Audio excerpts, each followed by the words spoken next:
बच्चों, आज की इस वीडियो में आपका बहुत बहुत स्वागत है। मैं पुनरावृत्ति करा रही हूँ क्लास 6 के बच्चों को, और आज मैं पाठ पुनरावृत्ति कराने जा रही हूँ। पाठ 4, चांद से थोड़ी सी, चांद से थोड़ी सी गप्पे। ये शमशेर बहादुर सिंह की लिखी कविता है, जिसमें इन्होंने बाल सुलभ जो सोच होती है उसको कविता के रूप में परिणत किया है। कविता में उन्होंने माना है कि कोई 10-11 साल की लड़की है जो चांद के बारे में अपनी भावना प्रकट करती है और कहती है, गोल है खूब मगर आप तिरछे नजर आते हैं जरा, आप पहने हुए कुल आकाश तारों जड़ा, सिर्फ मुंह खोले हुए हैं अपना, गोरा चिट्टा गोल मटोल अपनी पोशाक को फैलाए हुए चारों से, आप कुछ तिरछे नजर आते हैं जाने कैसे। कहने का मतलब कि वो 11 साल की लड़की, 10-11 साल की जो लड़की है, वो चांद से गप्पे मार रही है, बातचीत कर रही है, मन बहलाने के लिए जैसे बातचीत कर रही है। तो उसका वर्णन करते हुए यहाँ पर कवि ने कहा है कि एक लड़की ने चांद के बारे में अपनी भावनाओं को कैसे प्रकट किया वो दिखाया है। चांद को घटने और बढ़ने की बीमारी है। उसके पीछे जो कारण है वो शुक्ल पक्ष और कृष्ण पक्ष का है कि एक बार जब अमावस्या और पूर्णिमा यानी 15-15 दिन की उजाली रात और अंधेरी रात होती है, और प्रथमा के दिन से चांद जो रहता है वो निकलने से द्वितीया में थोड़ा चौड़ा, तृतीया में थोड़ा चौड़ा, ऐसे करते करते वो पूर्णिमा के दिन जाकर पूरा गोल हो जाता है। तो बढ़ता घटता रोज किसी दिन ऐसा ही लगता है। ये कहकर कविता चांद के ऊपर बहुत सारी लिखी गई हैं। तो कवि लोगों के माध्यम से कहता है कि तुम इसे नादान और बेवकूफ मत समझो, कभी बढ़ते हो तो कभी घटते हो, जब तक तुम दम नहीं लेते तब तक तुम दम नहीं लेते जब तक तुम गोल नहीं हो जाते। अर्थात कहने का तात्पर्य यह है कि 15-15 दिन के शुक्ल पक्ष और कृष्ण पक्ष को वो 10-11 साल की लड़की कुछ नहीं समझ पाती। बस उसे ये समझ में आता है कि ये चंद्रमा जो है कभी घटता है तो घटता चला जाता, कभी बढ़ता है तो बढ़ता चला जाता।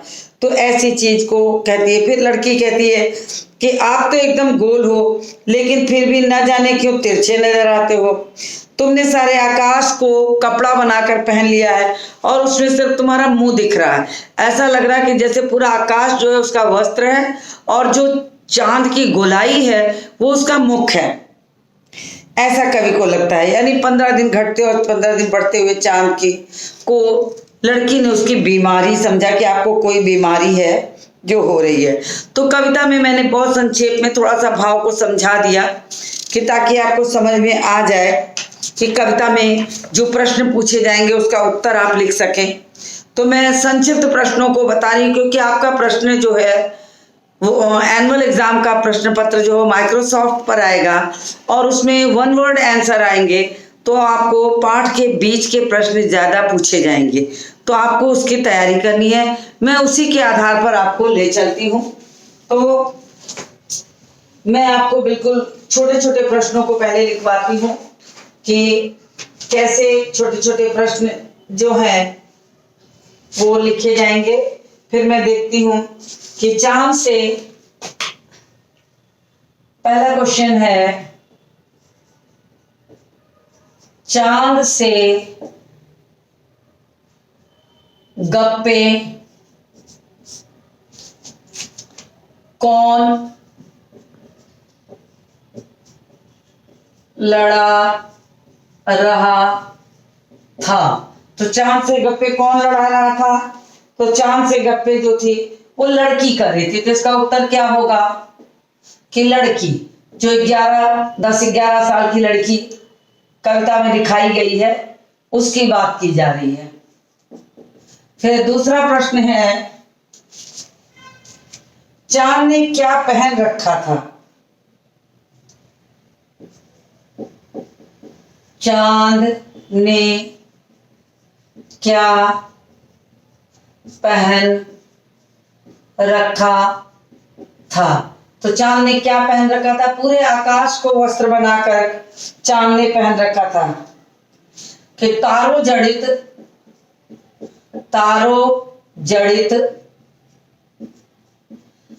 जड़ित आकाश का को वस्त्र बनाकर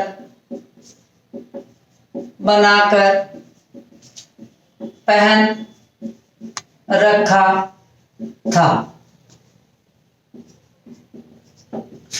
तो उसके बाद ये कविता पे आधारित प्रश्न है। उसके बाद हो गया चांद को कैसी बीमारी थी? तो घटने बढ़ने की बीमारी थी। चांद को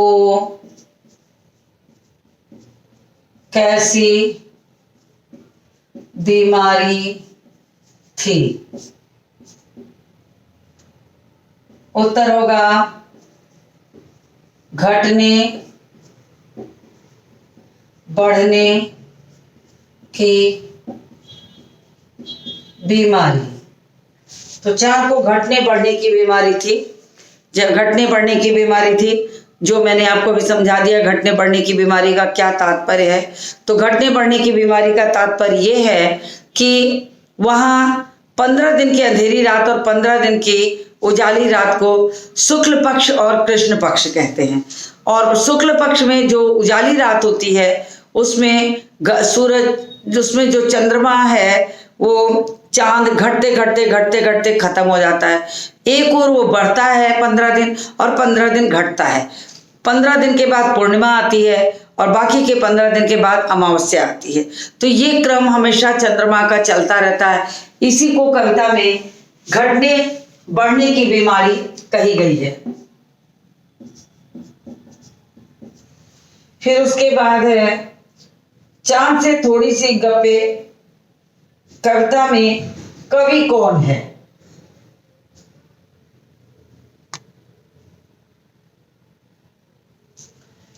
चांद से थोड़ी सी गप्पे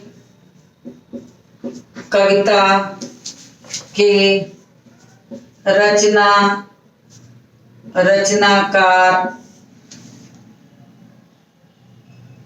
रचनाकार का नाम लिखें।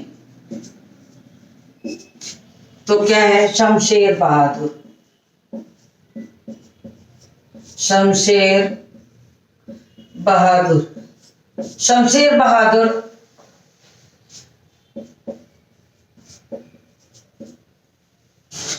बहादुर जो हैं वो वास्तव में कहानीकार भी हैं, लेकिन आधुनिक कविता को भी उन्होंने जन्म दिया है, लिखा है।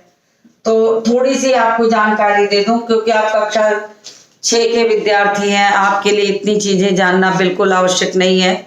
आपके स्टैंडर्ड से ज्यादा हाई चीज है, मगर थोड़ा बहुत सुनने से जानकारी बढ़ती है। बालिका ने चांद को क्या बीमारी बताई?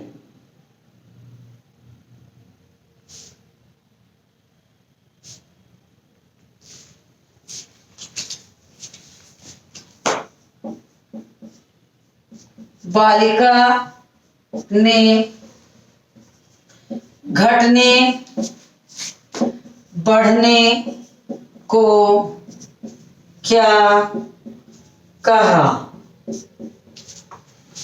उत्तर है बीमारी। उसे बीमारी लगती है। तो बालिका को घटना बढ़ना बीमारी सा प्रतीत होता है।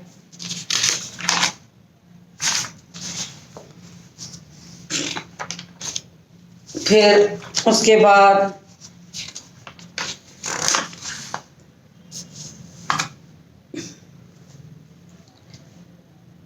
गोल कौन है और वह कैसे नजर आते हैं?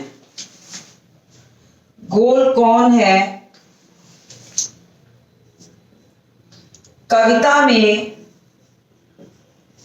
कविता में गोल किसे कहा गया है और वह कैसे नजर आते हैं।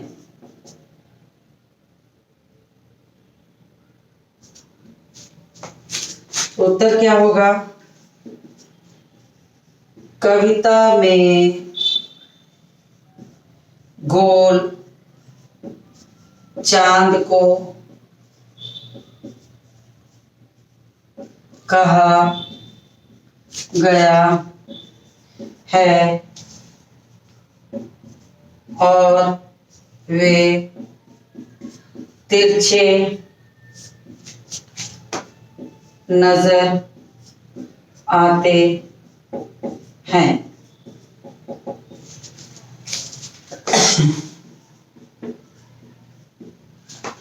तो इस तरीके से छोटे छोटे प्रश्न बनाए जाएंगे आपको।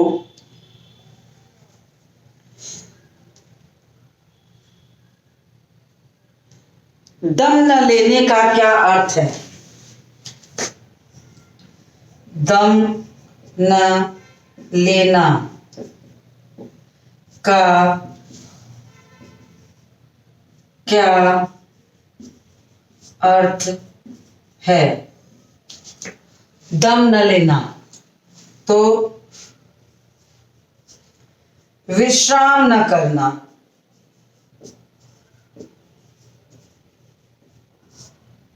तो देखिए मैंने इतने थोड़े से क्वेश्चन लिखे हैं, आप इसका स्क्रीनशॉट लीजिए। मैं किनारे हट गई हूं, संभवतः आपने इसका स्क्रीनशॉट ले लिया होगा।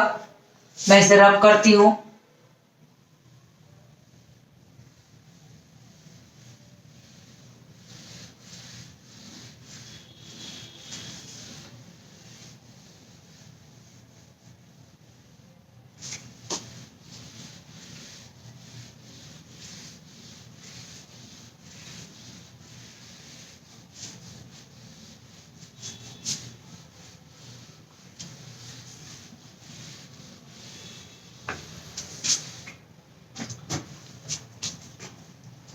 तो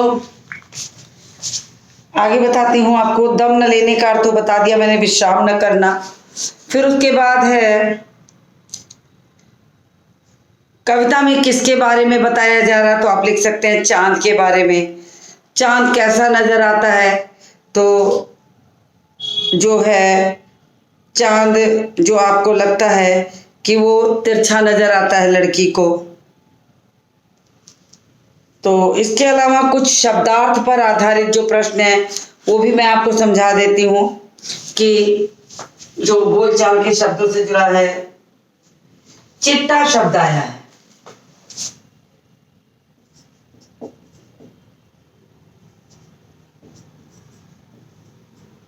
चिट्टा शब्द किसके लिए प्रयोग किया गया है?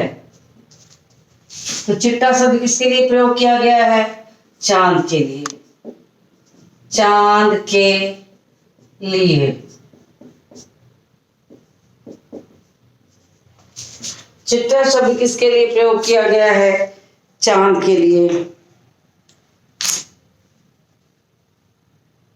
सिमत शब्द का क्या अर्थ है?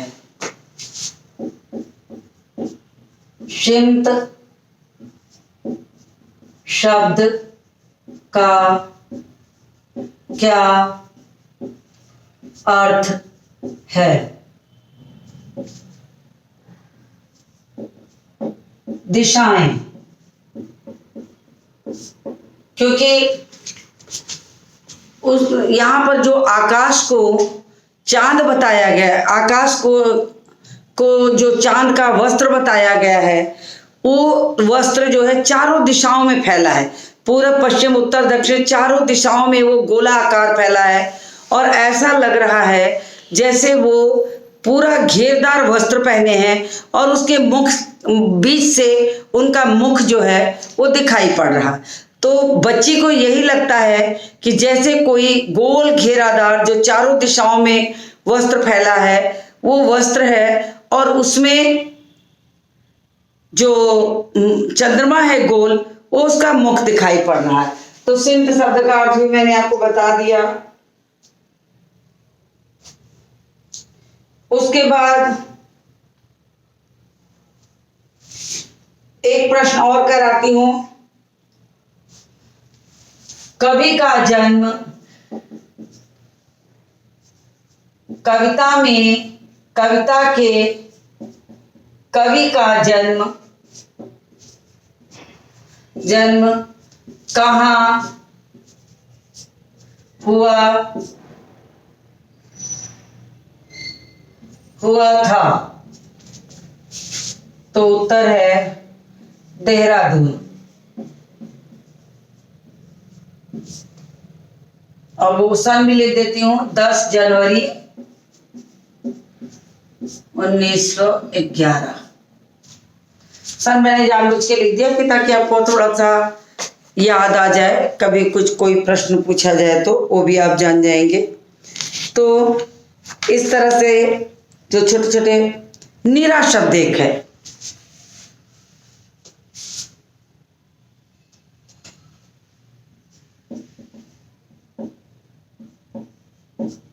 नीरा शब्द का अर्थ बताएं और यह किसके लिए प्रयोग किया गया है?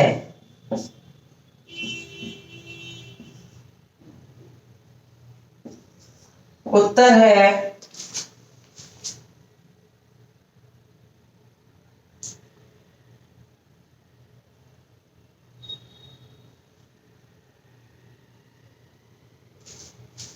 हमको बुद्धू ही निरा समझाए। निरा का मतलब होता है बिल्कुल। निरा शब्द का अर्थ है बिल्कुल और इसे लड़की ने स्वयं के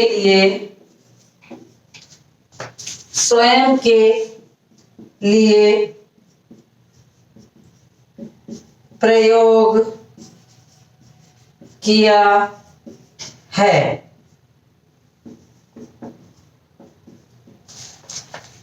तो देखिए जो शब्द आया है वो कैसे प्रयुक्त हुआ है। मरज,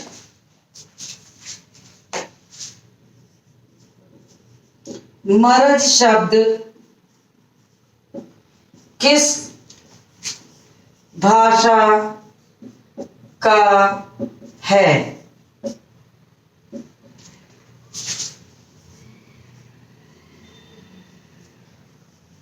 उर्दू।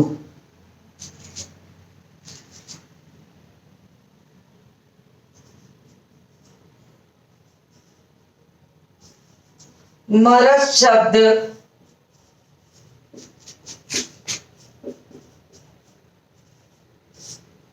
का तत्सम रूप लिखें।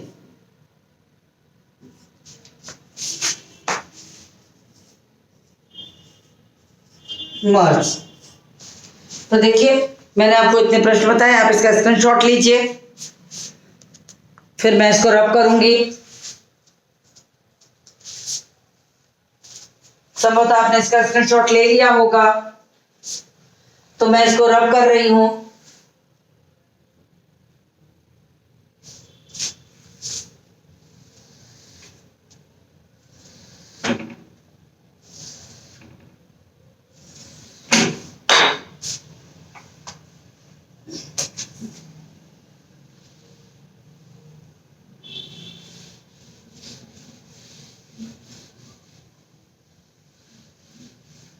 अगर आपने कविता का अर्थ बहुत अच्छे से तैयार किया है तो मुझे उम्मीद है कि आपको अधिकतर प्रश्नों के उत्तर बिना याद किए तैयार हो जाएंगे।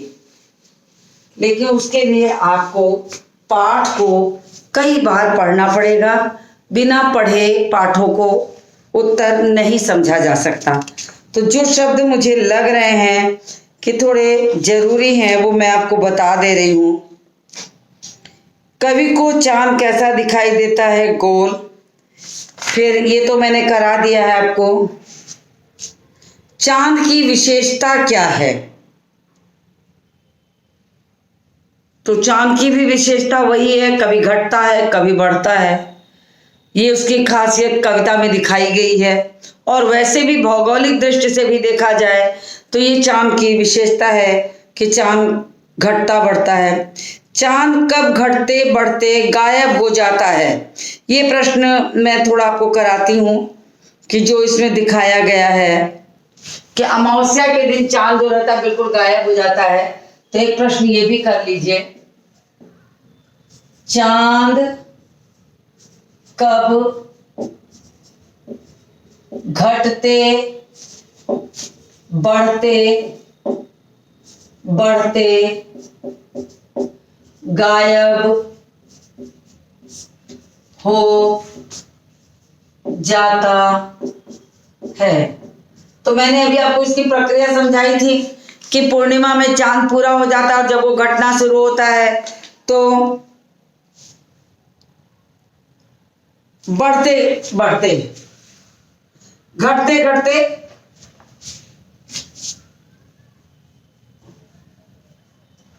चांद कब घटते घटते गायब हो जाता है? तो पूर्णिमा के दिन चांद पूरा गोल हो जाता है और अमावस्या पे चांद घटते घटते अंधेरी रात में बिल्कुल लुप्त हो जाता है, वो बिल्कुल दिखाई नहीं देता। यद्यपि अमावस्या के दिन भी जो चांद है वो पूरा गोल ही होता है, क्योंकि अंधेरी रात होती है इसलिए वो बिल्कुल भी दिखाई नहीं पड़ता। तो इसका उत्तर क्या होगा? उत्तर है अमावस्या। तो मैंने आपको इसको समझा इसलिए दिया कि आपको फिर चांद बढ़ते बढ़ते कब पूरा गोल हो जाता है? तो कब हो जाता है? पूर्णिमा के दिन।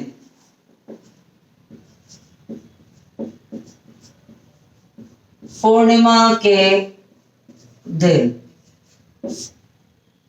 ठीक है। फिर एक प्रश्न, 15 दिन की अंधेरी रात को क्या कहते हैं?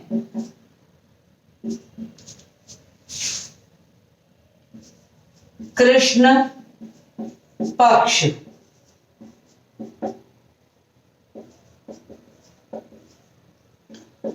15 दिन की उजली रात या चांदनी भरी रात कर दीजिए, चांदनी खिली रात को क्या कहते हैं?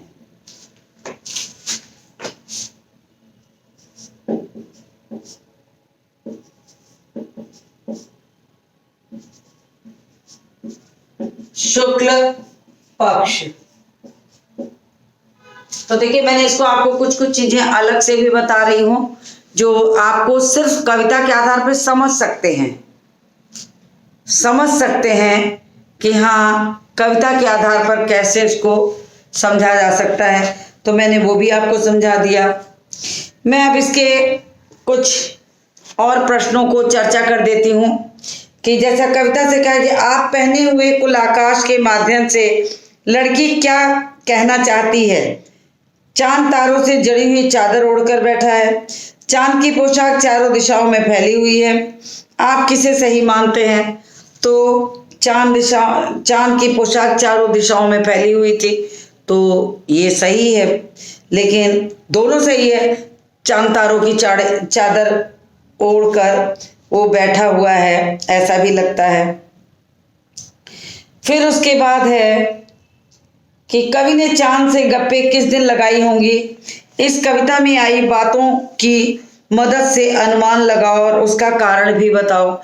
तो इसका कारण क्या है? वही पूर्णिमा और अष्टमी से दिया है आपको दिन और कारण। फिर पूर्णिमा के दिन ये चांद कैसा होता है? पूरा हो जाता है, बिल्कुल गोल। अष्टमी से पूर्णिमा के बीच चांद कैसे होता है? धीरे धीरे बढ़ता हुआ पूर्णिमा की ओर जाता है, यानी पूरे की ओर जाता है, पूरी गोलाई को प्राप्त करता है। फिर प्रथमा से अष्टमी की ओर फिर क्या होता है? चांद के घटने की प्रक्रिया शुरू हो जाती है। तो मेरे विचार से कवि ने चांद से अष्टमी से पूर्णिमा के बीच ही गप्पे की होंगी, जब उन्हें वो पूरी तरीके से गोल दिखाई देता है। तो गप्पे का मतलब बता दूं, बातचीत करना तो अलग चीज हो गई, लेकिन गप्पे मारने का मतलब होता है मौज मस्ती के साथ समय व्यतीत करने के लिए। हम अपने मनोरंजन के लिए जब किसी से कुछ समय व्यतीत करते हुए बातें करते हैं तो उसे हम कहते हैं गप्पे मारना। तो यहाँ भी गप्पे मारने का मतलब हुआ कि लड़की चांद के साथ अपना मनोरंजन कर रही है और उस मनोरंजन के माध्यम से वो चांद से बातें कर रही है। उसके बाद अनुमान और कल्पना का एक प्रश्न है कि कुछ लोग बड़ी जल्दी चिढ़ जाते हैं। यदि चांद का स्वभाव भी आसानी से चिढ़ जाने का हो तो किन बातों से सबसे ज्यादा चिढ़ेगा? यह अनुमान और कल्पना से आपको बताना है। ऐसे प्रश्नों को आप खुद अपनी समझ से लिख सकते हैं। चिढ़कर वह उन बातों का क्या जवाब देगा? अपनी कल्पना से चांद की ओर से दिए गए जवाब को लिखो। तो क्या जवाब हो सकता है कि चांद आसानी से चिढ़ने लगे तो वह अपने घटते बढ़ते रूप पर ही चिढ़ सकता है कि उसका रोजाना घटता है बढ़ता है रूप, तो उसी पर चिढ़ेगा जहां तक उम्मीद है। साथ में ये भी चिढ़ सकता है कि चांद बिल्कुल गोरा चिट्टा दिखता है मगर उसमें धब्बे हैं, दाग है। कहते हैं ना चांद में भी दाग है। और यदि कोई उसे लालिमा युक्त सूरज की तरह कहकर चिढ़ाएगा तो वो निश्चित चिढ़ेगा। घटने बढ़ने के आकार को कभी न ठीक होने वाली बीमारी कहा गया, लड़की ने कह दिया, तो उसको इस बात पे भी चिढ़न होती है कि उसे एक बीमारी भी है जिसका कि वो कोई उत्तर नहीं देता। उसे ये लगता है बिल्कुल वो सही है, मगर लड़की को लगता है कि ऐसा रूप नहीं होता कि रोज घटे, हर 15 दिन पे घट जाए, हर 15 दिन पे बढ़ जाए, तो ये भी बहुत मुश्किल काम है। तो वो कहती है तुमको पूरी बीमारी है ये। तो ये छोटी मोटी चीज़ों को देखा जाए तो इसमें कहा गया है। आप इसका स्क्रीनशॉट ले लीजिए, फिर मैं आपसे आगे बातें करूँगी। तो जो जरूरी चीज़ें मैंने बताई हैं, और मैंने थोड़ा सा डिस्कशन आपके पाठ्यपुस्तक के प्रश्नों का भी कर दिया है कि कोई चीज़ छूटे ना। एक आध दो चीज़ें और हैं जो मैं बता देती हूँ। भाषा की बात में कौन सा प्रत्यय जुड़ने पर विशेषण बन रहे हैं? इन विशेषणों को एक एक करके उपयुक्त संज्ञा में दो। तो क्या है?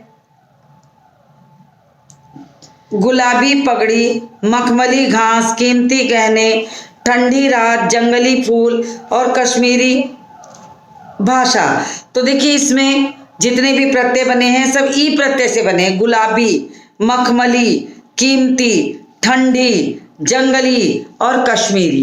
तो ई प्रत्यय लगा करके ये सारे बने हैं। तो मैंने पाठ को भाषा के प्रश्नों के साथ ही दोहरा दिया और मुझे उम्मीद है कि आपको ये अच्छी तरह समझ में आ गया होगा। और इसी के साथ मैं इस वीडियो को समाप्त करती हूँ और मिलती हूँ आपसे अगले वीडियो में।